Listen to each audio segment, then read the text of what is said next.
Bana, hapa tunakutana na wasichana watano waliobebelea jeneza, mmoja akiwa mbele anawaongoza. Wanakutana na mtu ambaye aliwahi kuwazingua katika harakati zao uso kwa uso. Mabinti wanaonekana kuwa si watu wa kawaida kutokana na jinsi walivyo. Mmoja amebebelea nyoka katika kifua chake na wengine wote wapo kama mazombi. Walikaa attention na kujiuliza maswali, wamfanye nini huyu binti ambaye yuko mbele ya macho yao wakati huu, maana mwanzo alifanikiwa kuwakimbia. Hapa tunakutana na mwanamke aliyekalia kiti cha enzi cha shetani akiwaambia watu wake ni mwaka wa vijana, pale wazee wanapokataa kumtumikia yule anayetawala roho pamoja na viwiliwili. Vijana wanatumikia kwa furaha kubwa sana. Mabinti wa ardhi ya kina, kwa mara nyingine tena mmemaliza kazi yenu ipasavyo. Mmethibitisha ya kwamba sikufanya chaguo baya katika kuwachagua. Kwa hiyo mtafurahia pesa, hamtotakiwa kufanya yale mliyokatazwa na mtafanya yale mliyoruhusiwa kuyafanya. Mabinti wakajibu, ndiyo malkia mama, na kisha akasema, uwezo wenu wa kifedha kutoka sasa umeongezwa nguvu zaidi. Pesa zenu hazitoingia tena kwenye kibuyu. Nitamtuma mgeni, na mgeni akifika basi mtaweka kwenye sanduku. Mgeni atakuwa analeta pesa wakati wowote mnaohitaji. Mabinti zangu wa ardhi ya kina, mabinti wakamjibu na kusema, kustawi kwa maji, tunabeba falme katika majeraha yetu. Na kisha akasema tena, mabinti wa ardhi ya kina, mabinti wakajibu, hatufuatilii utajiri kwa kuwa sisi ndo chanzo. Dunia inanong'ona siri zake kwetu peke yetu. Akasema tena yule mwanamke, mabinti wa ardhi ya kina, mabinti wakamjibu tena na kusema, tumetengeneza utajiri wa himaya chini ya miguu yetu. Akacheka sana yule mwanamke na kisha akasema, mtafurahia sana mali mpaka siku ya kufa, lakini kumbukeni sadaka ya kila mwezi. Basi huo ni utangulizi wa kazi yetu safi kabisa, ikiletwa kwako na mimi hapa wananiita Alifa DJ aka wa kupoa. Mzigo wetu unaanzia hapa. Mlinzi baada ya kusikia mlango umegongwa anaenda kufungua, na kisha anaingia bwana mmoja ambaye alikuwa amevalia nguo nyekundu full, yani juu mpaka chini, na wasichana watatu. Kisha anawaleta mpaka katika nyumba hii hapa, anawaambia karibuni, karibuni. Huyu bwana jina lake anaitwa Master D, ni mtu mwenye cheo katika kile chama cha kishetani. Na hawa mabinti watatu, wawili ni marafiki kabisa, ambaye mmoja anaitwa Lydia na mwingine anaitwa Jennifer. Lakini huyu msichana mmoja jina lake anaitwa Stella, ni chama kimoja pamoja na Master D, lakini yeye ana cheo kikubwa kumzidi Master D. Kwa upande wa wanawake, mlinzi anatambulishwa mabosi zake wapya, anawaambia karibuni. Master D akasema, kwa kuwa nyinyi wasichana mliamua kuishi pamoja, basi hapa ndipo patakuwa nyumba yenu mpya mtakapoishi. Wale wasichana waliposikia vile walifurahi vibaya mno na kusema, oh, ni pazuri sana hapa, panatufaa kabisa. Master D akasema, ndivyo ilivyo, ni pazuri sana, vyumba visabiki katika mjengo hapa. Mabinti walifurahi vibaya mno. Master D akasema, tuingie ndani mwende mkaone uzuri zaidi wa huu mjengo jinsi ulivyo. Na hapa ndipo ndani ya mjengo, kwa kweli ni nyumba kali yenye kupendeza, yenye uzuri ulioje. Walifurahi sana mabinti wakasema, da, kwa kweli ni pazuri. Yule mwanamke ambaye alikuwa yuko pamoja na Master D akasema, jamani, tulitarajia mgeni ni huyo hapo mbele yetu. Lakini kuna mlio waliusikia, walikuwa wauelewi, ni mlio wa sauti ya nyoka anayetingisha mkia. Bana, hapo ndo ile unasikia nzuri imekuwa mbaya. Jennifer akiwa na hofu kubwa moyoni akasema, ni nini? Mbona ni nyoka huyo hapo mbele? Akiwa anaogopa. Kwa msisitizo ule mwanamke akamwambia, usisubutu tena kumuita hilo jina. Master D akasema, huyu ni mama malkia, mgeni ambaye tulimtarajia, ni mgeni ambaye mwenye kutoa hela na utajiri wote unaoonekana hapa. Yoyote ambaye anataka utajiri basi ni lazima apitie kwa huyu mama wa malkia, na ndiye mwenye mali zote ziko chini yake. Kwa hiyo basi yoyote ambaye atafanikiwa kumwona basi ni lazima mtii, na hilo ndilo sharti, na atatoa utajiri wa hali ya juu kwa kila atakaye mtii. Master D akasema, kwa hiyo wasichana mmetaka pesa, nimewaleta katika nyumba ya pesa na mimi kazi yangu nimeshamaliza. Master D akaondoka eneo lile. Mabinti wanaingia kwenye mfumo, alafu unaambiwa ukishamuona tu huyo nyoka hauruhusiwi kutoka katika hiyo nyumba, ni lazima ufate masharti na kila kilichopo katika nyumba hiyo ili uweze kuenda nao sawa watu. Hapa inahitajika lipatikane sanduku kwa ajili ya kumhifadhia huyo kiumbe. Wanagawana majukumu. Lydia atabaki kumwangalia nyoka, na kisha Jennifer pamoja na huyu kiongozi wataenda kulitafuta sanduku. Lydia alikuwa ni mwoga sana, akakataa. Akasema, yani jumba lote ili mnaniachia nyoka nimlinde? Kwani hiyo nyoka bei yake ni shilingi ngapi? Yule mwanamke akamwambia, funga mdomo wako, una shida gani lakini wewe? Ni mara ngapi nitakwambia usiite hivyo? Hii ni miungu ya kilindi cha dunia na maji. Lydia akasema haiwezi kubadilisha ukweli kwamba yeye sio nyoka. Jennifer akamwambia, Lydia, utakuwa uaminiki, wewe una nini? Wakaondoka kwenda kufata jeneza. Lydia anajisemea, yaani jumba lote hili nimeachwa nimwangalie nyoka, na wewe nyoka usiniangalie, angalia huko bwana, mimi nakuogopa, angalia huko. Hapa tunakutana na mama aliyekaa nje ya nyumba yake chini ya mti akiwa anapiga simu mara kadhaa. Simu inamjibu, hauna salio la kupiga simu hii, tafadhali ongeza salio na upige tena. Muda huo huo binti yake anatoka ndani na kumfuata mpaka pale mama alipokaa ili aweze kumweleza shida yake. Akamwambia, mama, mimi nina njaa mama, njaa inaniuma. Mama akamjibu mwanaye, jamani, na hakuna chakula kabisa katika hii nyumba mwanangu, yaani nimekaa hapa tangu asubuhi nampigia simu mjombako anitumie hela, lakini mpaka sasa hivi bado hajatuma hiyo pesa ya chakula. Binti akalalamika akasema, lakini mama, ni nyumba hii tu au hadi nyumba nyingine? Kila siku nyumba yetu tu hakuna chakula tu mama, tutaishi hivi mpaka lini mamangu? Mama akasema, lakini unajua mwanangu. Kabla hajamaliza kuongea simu ikaita. Binti akamwambia, aya, anko huyo hapo anapiga sasa, pokea mwambie nyumbani hakuna chakula. Anko mwenyewe naye kumbe alikuwa anabipu na yeye mwenyewe hana salio. Yaani hii ni sawa na mama alikuwa anaomba majamvi msibani. Mama anamfariji binti yake na kumwambia, hapa amebipu tu, fanya subira kidogo mtoto wangu, huenda akatuma hela, utakula tu. Binti anamwambia mama yake, mama, nimechoka na haya maisha ya hapa mama, mimi natoka nje kwenda kutafuta chakula, nimechoka mama, nimechoka, tutakuja kufa na njaa hapa bure, mimi siwezi, naenda kutafuta chakula hadi nikipate mama. Mama anamwambia binti yake, hicho chakula unaenda kutafutia wapi wewe? Mbona unatafutia balaa wewe mtoto? Binti akasema, sijui ninapoenda kutafuta, lakini mimi naondoka. Mama akamsimamisha akamwambia, kwa hiyo unaenda kuomba? Binti akamwambia, ndio, sasa nini kingine? Mama aliumia sana, akamwambia, mwanangu haijafikia hapo. Mama alijisikia vibaya.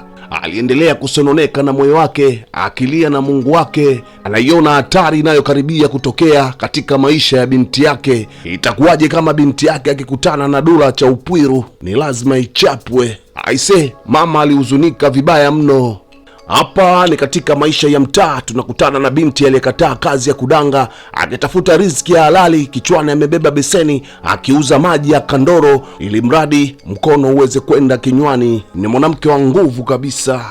Aliendelea kuhangaika huku na kule ili mradi aweze kupata chochote kitu. Hapa kuna mteja anamsimamisha na kumwambia, nipatie maji hapo. Huyo alikuwa ni mteja wake wa kwanza. Beseni bado limejaa. Ili kupata faida inambidi auze hayo amalize na kisha arudie mengine, na ndipo apate hela kidogo angalau ya kununua unga. Bila kuchoka aliendelea kupambana.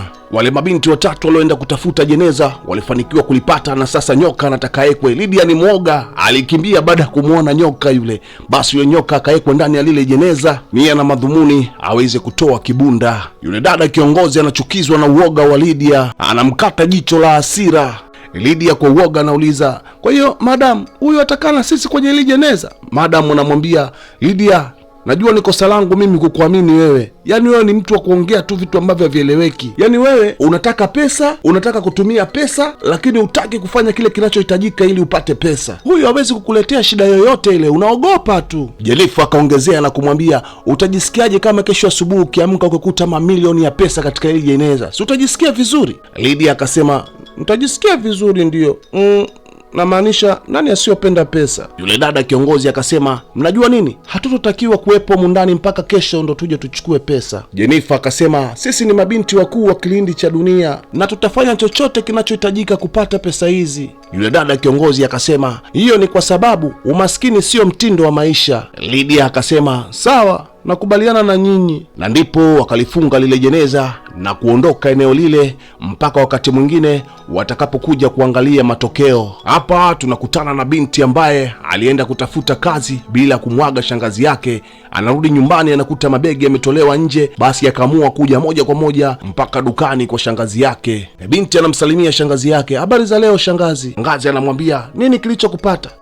Yaani mpaka ukapotea njia, na kitu gani kimekuleta dukani kwangu? Binti anamwambia, shangazi, niliona nafasi za kazi mtandaoni, kwa hiyo nilienda huko kuangalia kama naweza kupata nafasi. Lakini nimerudi nyumbani, nimekuta mabegi yangu yametolewa nje na funguo pale unapowekaga kila siku haipo. Shangazi akamwambia, funguo nini? Sasa kilichokufanya ubebe miguu yako ya kushoto yote uilete mpaka dukani kwangu ni kitu gani, wakati ulikuta mabegi yako yapo nje? Si ungebeba mabegi yako na kuondoka? Yule binti akasema, tafadhali shangazi, sina pa kwenda, sina pa kuishi, pengine nitakulipa tu. Yule shangazi akamwambia, nenda kabebe mabegi yako bwana, uondoke. Tenda wema uende zako. Miaka 2 nimekuwa nikikuvisha, nikikuvalisha.